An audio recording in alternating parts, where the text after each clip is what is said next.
ನೋಡಿ ಈಗ ಆಗಿವೆ, ತುಂಬ ಕ್ರಿಸ್ಪಿಯಾಗಿ ಬಂದಿವೆ.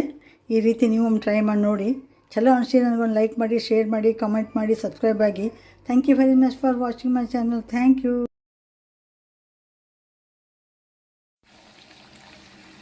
ಅದ್ರ ಬಿಟ್ಟೆನ ನೋಡಿ ಈಗ ದೀಪಾವಳಿ ಸ್ಪೆಷಲಾಗಿ ಚಕ್ಕಲಿ ಮಾಡ್ತಾಯಿದ್ದೀನಿ.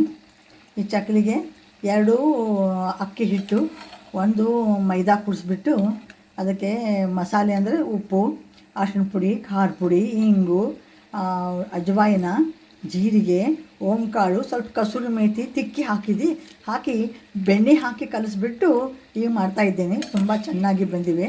ನೀವು ಒಂದ್ಸಲ ಈ ರೀತಿ ಟ್ರೈ ಮಾಡಿ ನೋಡಿ. Thank you very much for watching my channel.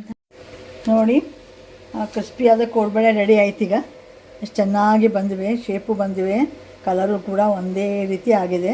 ತುಂಬ ಈ ರೀತಿ ನೀವು ಒಮ್ಮೆ ಈಸಿಯಾಗಿ ಮಾಡ್ಕೊಂಡು ನೋಡಿ. ಕೆಲವು ಎಲ್ಲ ಮಸಾಲೆ ಏನಿರ್ತದಲ್ಲ ರುಬ್ಬಿ ಹಾಕಿನೂ ಹಾಕ್ಬೋದು. ಅದು ಸ್ವಲ್ಪ ಲೆಂಗ್ದಿ ಆಗ್ತದೆ, ಪ್ರೊಸೆಸ್ಸು ಲಘು ಆಗೋದು ಅಂತ ತಿಳ್ಕೊಂಡು ನಾನು ಎಲ್ಲ ಒಣ ಮಸಾಲೆಗಳನ್ನೇ ಹಾಕಿದ್ದೀನಿ. ಇದಕ್ಕೆ ತುಂಬ ಚೆನ್ನಾಗಿ ಬಂದಿವೆ. ನೀವು ಟ್ರೈ ಮಾಡಿ ನೋಡಿ. ಚಲೋ ಅನಿಸ್ತೀನಿ ನನಗೊಂದು ಲೈಕ್ ಮಾಡಿ, ಶೇರ್ ಮಾಡಿ, ಕಾಮೆಂಟ್ ಮಾಡಿ, ಸಬ್ಸ್ಕ್ರೈಬ್ ಆಗಿ.